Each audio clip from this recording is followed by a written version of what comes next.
नमस्कार मेरे सनातनी परिवार, हम हिंदुस्तानी चैनल पर आप सभी का बहुत बहुत स्वागत है। योगेश्वर श्री कृष्ण शरणम ममा। इस कड़ी में मित्रों हम जान रहे हैं बाल कृष्ण से लेकर योगेश्वर श्री कृष्ण तक की कथाएं।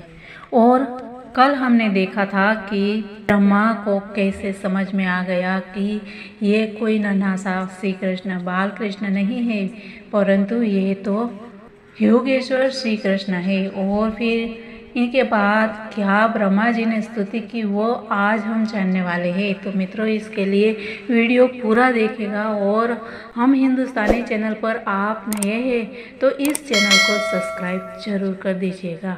अंत में वीडियो पसंद आए तो लाइक और शेयर करना भी मत भूलिएगा। तो मित्रों आइए जानते हैं ब्रह्मा जी के द्वारा की गई स्तुति। ब्रह्मा ने कहा कि हे भगवान, आप ही एकमात्र आराध्य परमेश्वर है, अतः मैं आपको विनीत प्रणाम करता हूँ और आपको प्रसन्न करने के लिए स्तुति कर रहा हूँ। आपका शरीर जल पूरित बादलों के रंग वाला है। आप अपने पीताम्बर से उद्भासित रजत रश्मि मंडल से चमचमा रहे हैं। मैं महाराज नंद के उन पुत्र को बारंबार सादर नमस्कार करता हूँ जो मेरे समक्ष शंख कुंडल तथा सिर में मोर पंख धारण किए खड़े हैं, जिनका मुख सुंदर है, जो मुकुट धारण किए हैं, जिन्होंने वन फूलों की माला पहन रखी है, जो हाथ में भोजन का एक ग्रास लिए खड़े हैं, जिनके हाथ में लकुट बिगुल सिंह तथा वंशी है, जो लघु चरण कमल पर खड़े हैं। ये प्रभु लोग मुझे समस्त वैदिक ज्ञान के स्वामी कहते हैं और मुझे ही इस ब्रह्मांड का सृष्टा कहा जाता है, किंतु अब यह सिद्ध हो चुका है कि मैं आपको नहीं समझ सकता, भले ही आप बाल स्वरूप में मेरे समक्ष उपस्थित है। आप अपने बाल मित्रों तथा बछड़ों के साथ खेल रहे हैं, जिसका यह अर्थ लगाया जा सकता है कि आपको पर्याप्त शिक्षा प्राप्त नहीं हुई है। आप एक ग्रामीण बालक की भांति अपने हाथ में अपना भोजन लिए अपने बछड़ों की खोज कर रहे हैं, तो भी आपके तथा मेरे शरीर में इतना अधिक अंतर है कि मैं आपकी शक्ति का अनुमान नहीं लगा सकता। जैसा कि मैं ब्रह्म संहिता में पहले ही कह चुका हूँ कि आपका शरीर भौतिक नहीं है। ब्रह्म संहिता में बताया गया है कि श्री भगवान का शरीर आध्यात्मिक है। श्री भगवान के शरीर तथा उनमें कोई अंतर नहीं है।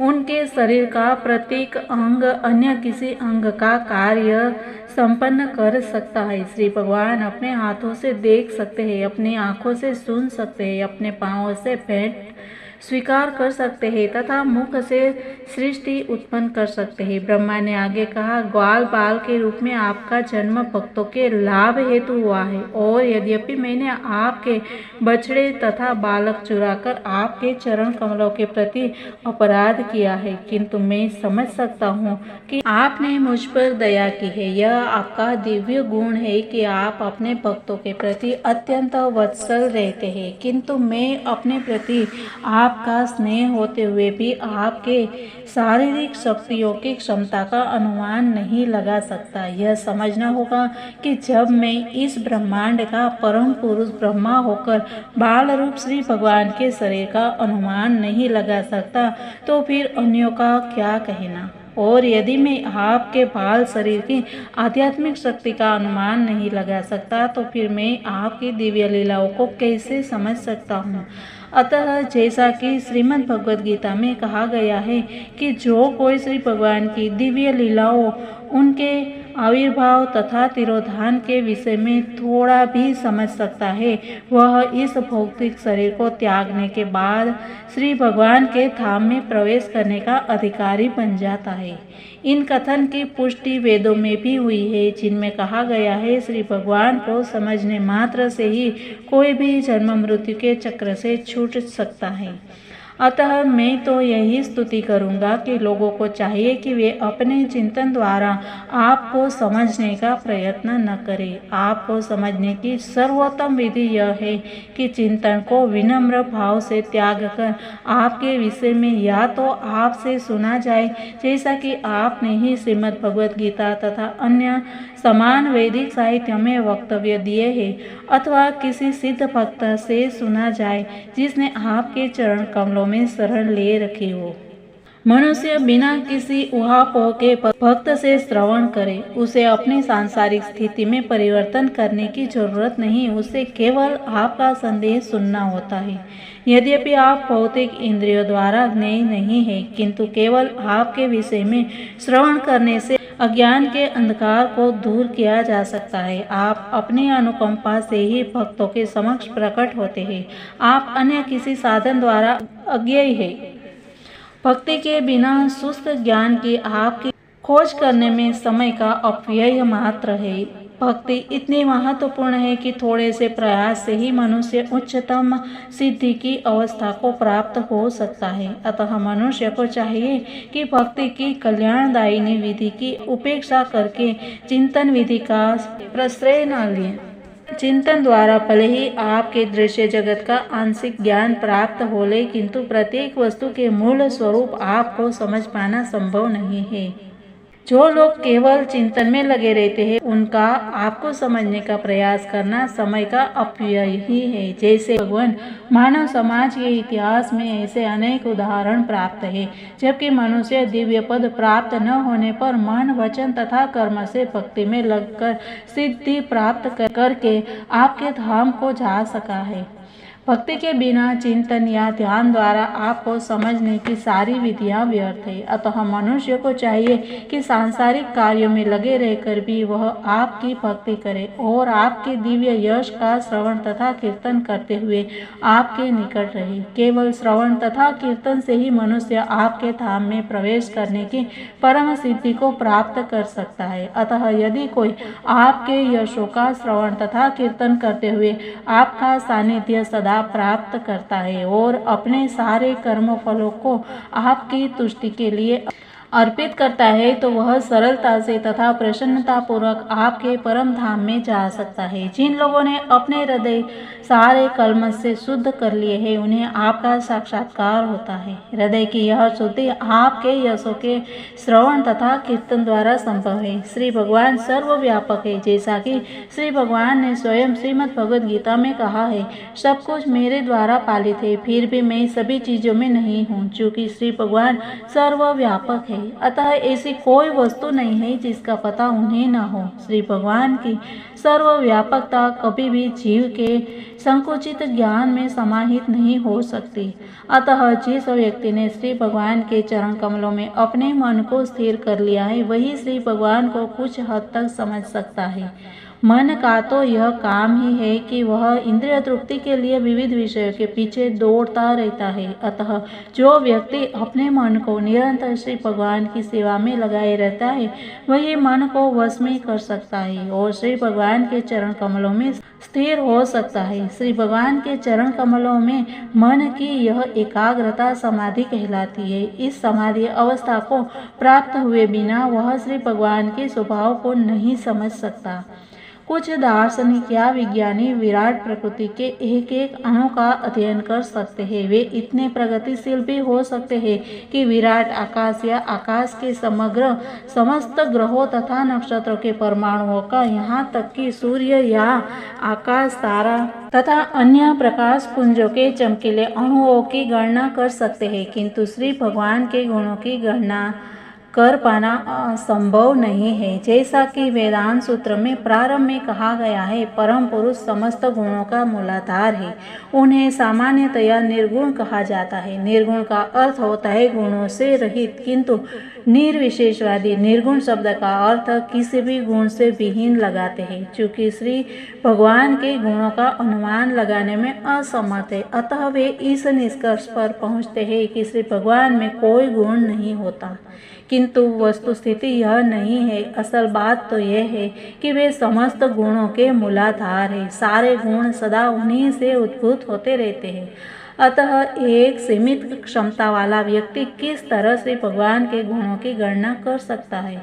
वह किसी एक क्षण के लिए से भगवान के गुणों की गणना कर भी ले, किंतु दूसरे ही क्षण इन गुणों की संख्या बढ़ जाती है। अतः श्री भगवान के दिव्य गुणों का अनुमान लगाना संभव नहीं है।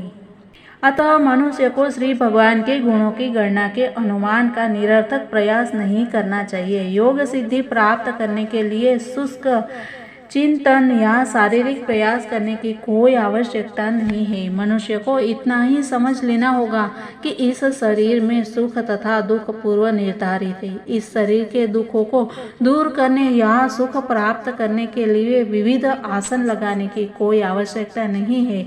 सर्वोत्कृष्ट मार्ग तो यह है कि मनसा वाचा कर्मणा श्री भगवान की शरण ग्रहण की जाए और निरंतर उनकी सेवा में संलग्न रहा जाए। यह दिव्य श्रम सार्थक है, किंतु परम सत्य को समझने के अन्य सारे प्रयास असफल होते हैं। अतः कोई भी बुद्धिमान व्यक्ति चिंतन या योग शक्ति द्वारा उस परम पुरुष को समझने का प्रयास नहीं करता, अपितु वह भक्ति में लगकर श्री भगवान पर ही आश्रित रहता है। वह जानता है कि इस शरीर के साथ जो कुछ भी होता है वह उसके पूर्व कर्म का फल है। यदि कोई इस प्रकार का सरल भक्तिमय जीवन व्यतीत करता है तो वह स्वतः श्री भगवान के दिव्य धाम का उत्तराधिकारी बन जाता है।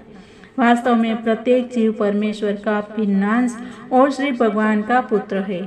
आगे ब्रह्मा जी ने भगवान श्री कृष्ण के समक्ष अपने आप को सर्वाधिक दंभी जीव के रूप में प्रस्तुत किया, क्योंकि वे श्री भगवान की निजी शक्ति की परीक्षा करना चाह रहे थे। उन्होंने श्री भगवान के ग्वालों तथा बछड़ों को इसीलिए चुराया था कि जरा देखे कि उन्हें किस तरह ढूंढ पाते हैं।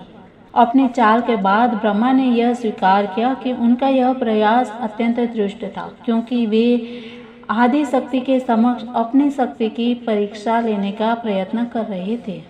ब्रह्मा ने श्री भगवान श्री कृष्ण को अच्युत कहकर संबोधित किया, क्योंकि श्री भगवान अपने भक्त द्वारा की गई छोटी से छोटी सेवा को भी नहीं भूल पाते। वे अपने भक्तों के प्रति इतने दयालु तथा वत्सल है कि वे उनके द्वारा संपन्न थोड़ी सी सेवा को भी बढ़ा करके मानते हैं। ब्रह्मा ने निश्चय ही श्री भगवान की अत्यधिक सेवा की थी।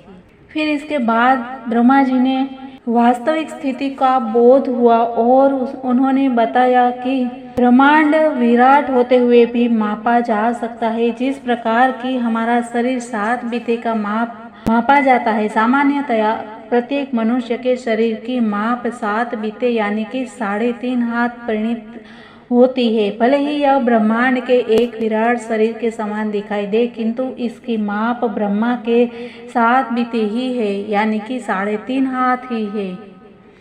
लेकिन ऐसे कई ब्रह्मांड हैं। महाविष्णु के रोम कूपों से लाखों करोड़ों ब्रह्मांड बीज रूप में प्रकट होते हैं और ये महाविष्णु श्री कृष्ण के संपूर्ण विस्तार के अंश मात्र ही होते हैं। ऐसी अवस्था में यद्यपि ब्रह्मा इस ब्रह्मांड में सर्वोपरि जीव है, किंतु भगवान श्री कृष्ण के सामने उनकी क्या विशाल। अतः ब्रह्मा ने अपनी तुलना उस शिशु से की जो अपनी माता के गर्भ में रहता है। यदि यह शिशु गर्भ में अपने हाथ पैर चलाता है और इस तरह खेलते समय वह अपनी माता का शरीर स्पर्श करता है तो क्या माता इस शिशु से नाराज होती है? निसंदेह नहीं। इसी प्रकार ब्रह्मा चाहे कितने ही महान पुरुष क्यों न हो, वे तथा अन्य सारे लोग श्री भगवान के गर्भ के भीतर स्थित हैं। तब ब्रह्मा ने कहा कि उनका जन्म नारायण के नाभि कमल से हुआ, जो तीनों लोक भूरलोक, भुवरलोक तथा स्वर्गलोक के विनाश के बाद खिला। यह ब्रह्मांड 3 भागों में विभाजित है। इनके नाम है स्वर्ग, मर्त्य तथा पाताल। प्रलय के समय ये तीनों लोक जल में विलीन हो जाते हैं। उस समय श्री कृष्ण के पूर्ण अंश नारायण जल में शयन करते हैं और क्रमशः उनके नाभि से कमल नाल निकलता है और उस कमल पुष्प से ब्रह्मा का जन्म होता है। अतः स्वाभाविक तौर पर निष्कर्ष निकाला यही जाता है कि नारायण ब्रह्मा की माता है। हे प्रभु, आपने इस अवतार में यह सिद्ध कर दिया है कि आप माया के परम नियंता हैं। आप इस जगत में रहते हैं, किंतु यह सारा जगत आपके भीतर है। हे कृष्ण, इस समय हम जिस सारे दृश्य जगत को देख रहे हैं वह आपके शरीर के भीतर है। फिर भी मैं आपके शरीर के बाहर देख रहा हूँ और आप भी मुझे बाहर देख रहे हैं।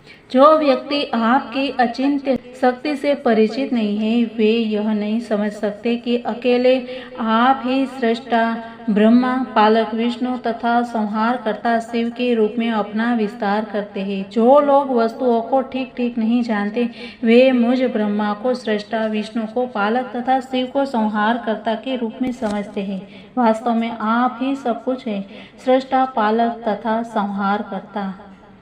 इस प्रकार आप अपना विस्तार विभिन्न अवतारों के रूप में करते हैं। अतः मैं इस निष्कर्ष पर पहुंचा हूँ कि आप परमात्मा, परम सत्य तथा आदि पुरुष है, और यद्यपि आपने अपनी अचिंत्य दिव्य शक्तियों के द्वारा अपने आप को अनेक श्री विष्णु रूपों या जीव तथा शक्तियों में विस्तारित कर रखा है, किंतु आप परम अद्वितीय है, आप परम परमात्मा है। उपनिषद में कहा गया है कि परब्रह्म सूर्य के समान तेजस्वी तथा प्रत्येक वस्तु का मूल है, और जो कोई भी उस मूल पुरुष को समझ सकता है वह भौतिक बद्ध जीवों से मुक्त हो जाता है।